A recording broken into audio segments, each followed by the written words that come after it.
पगली औरत के साथ दरिंदगी, दिल को झकझोर देने वाली कहानी।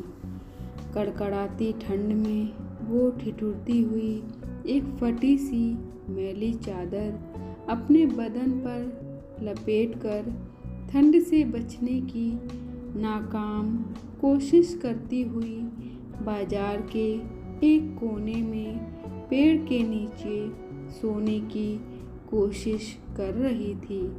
लगभग 11:30 बजे की जाड़े की सदद रात थी। ठंडी हवाएं हड्डियां कपा रही थी। बाजार की सारी दुकानें बंद हो चुकी थीं। हर तरफ सन्नाटा फैला हुआ था, मगर वो पागल औरत इस भीषण सर्दी में अकेली ठिठुर रही थी। सारे कपड़े फटे पुराने, बाल आपस में चिपक गए थे। मालूम होता था वो पगली कई दिनों से नहाई नहीं थी। उसके बदन से बड़ी बदबू आती थी। आम औरतों की तरह उसे अपने शरीर का कोई होश न था। जब भी किसी दुकान पर खाने पीने की चीज़ें मांगने वो जाती थी, बदबू से दुकानदार उसे दूर भगा देते थे। खाने के बाद वो अपना हाथ मुंह भी नहीं धोती थी। हमेशा उसके हाथ मुंह में गंदा और झूठा लगा रहता था। अभी हाल ही में वो न जाने कहाँ से भटक कर इधर आई थी। अपना कोई नाम पता भी नहीं बताती थी, बस चुपचाप रहती थी।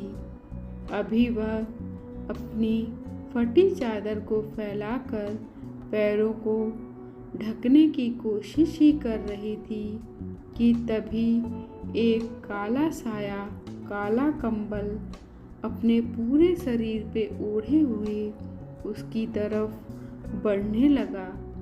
उसने अपना मुंह भी काले कंबल में छिपा रखा था। वो पगली कुछ समझ पाती इससे पहले ही उस साये ने उसे अपनी दोनों बाहों में उठा लिया और वह चीखने ना पाए उसका मुंह अपने एक हाथ से ढक लिया और बगल में उगी झाड़ियों के बीच ले गया।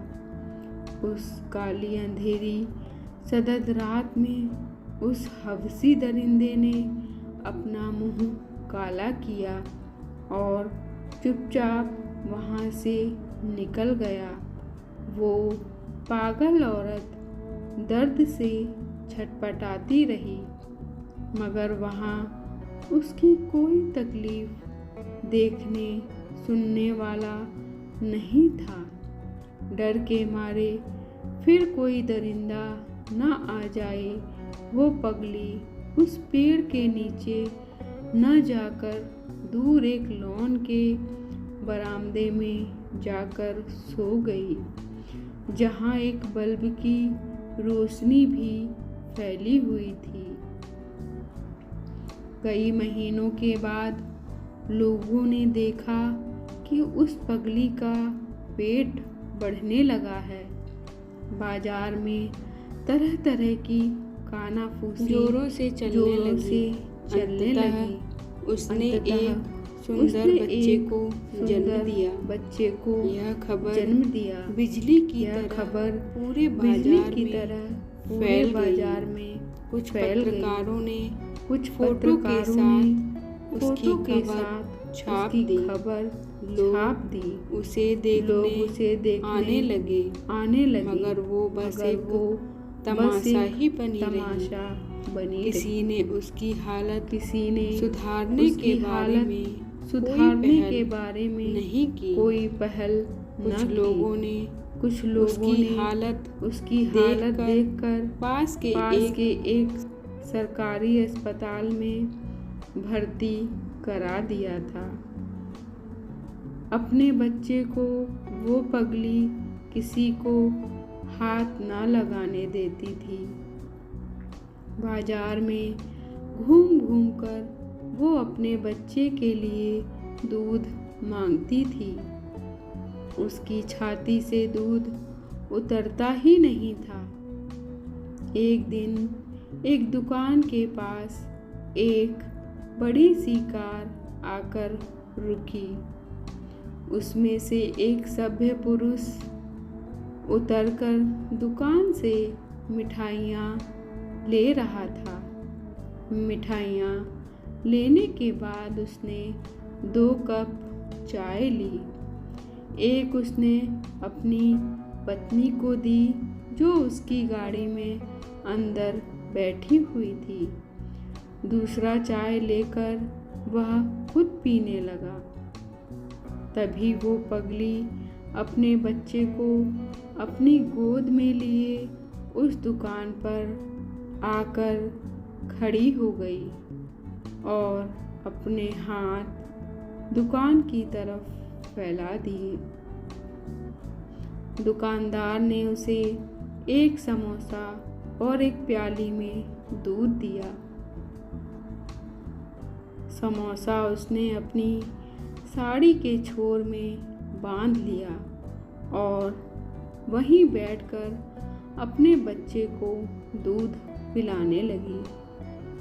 उस सभ्य पुरुष की नज़र उस पगली औरत पर और उसके सुंदर बच्चे पर पड़ी तो उसने तुरंत उत्सुकतावश उस दुकानदार से उस पगली के बारे में पूछा।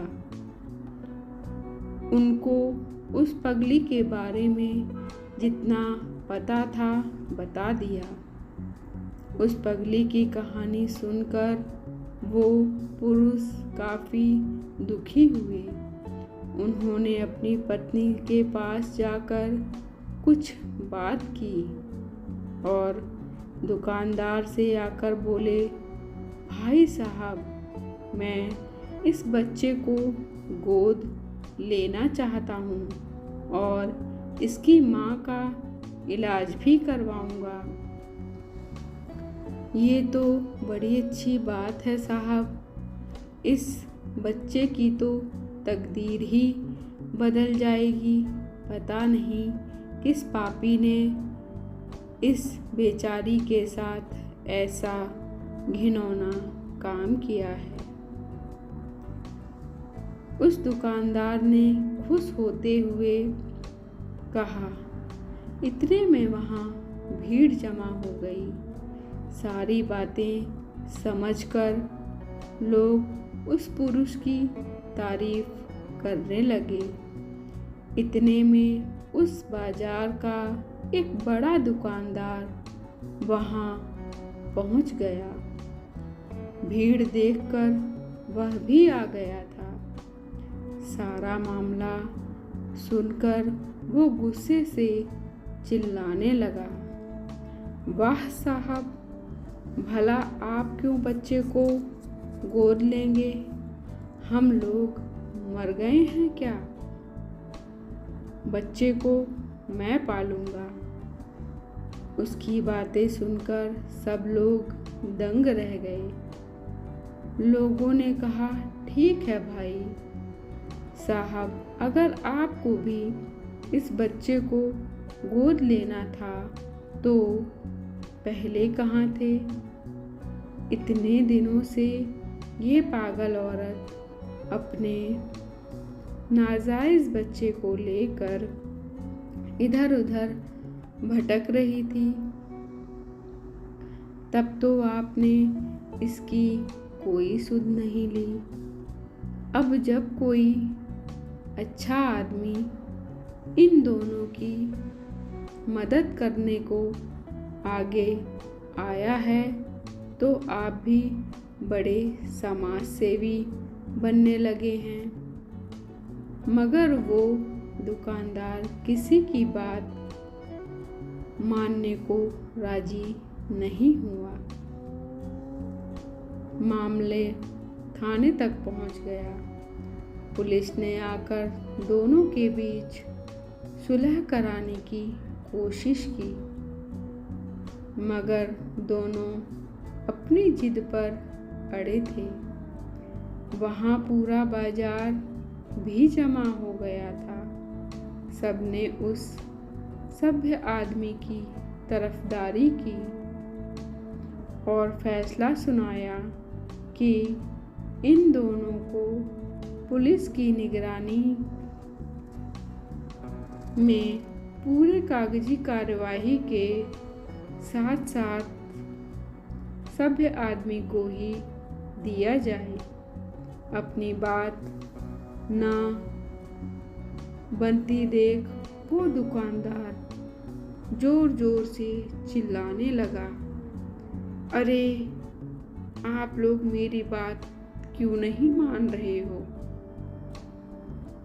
इस बच्चे का बाप मैं ही हूँ, इसलिए ये बच्चा मुझे ही चाहिए। उसकी बात सुनकर हर कोई सन्न रह गया। हर कोई उसे कोसने लगा। सबने उसकी इस करतूत के लिए उसे क्या क्या नहीं कहा। अब बस भी करो सब लोग। हाँ, मैं मानता हूँ मुझसे बहुत बड़ा गुनाह हुआ है। आप लोग इसके लिए मुझे जो सज़ा देना चाहें मुझे मंजूर है, मगर मुझे मेरे बच्चे को मुझे लेने दीजिए। लेकिन समाज ने उसकी कोई बात नहीं मानी और उन दोनों को पुलिस की निगरानी में उस सभ्य आदमी को सौंप दिया।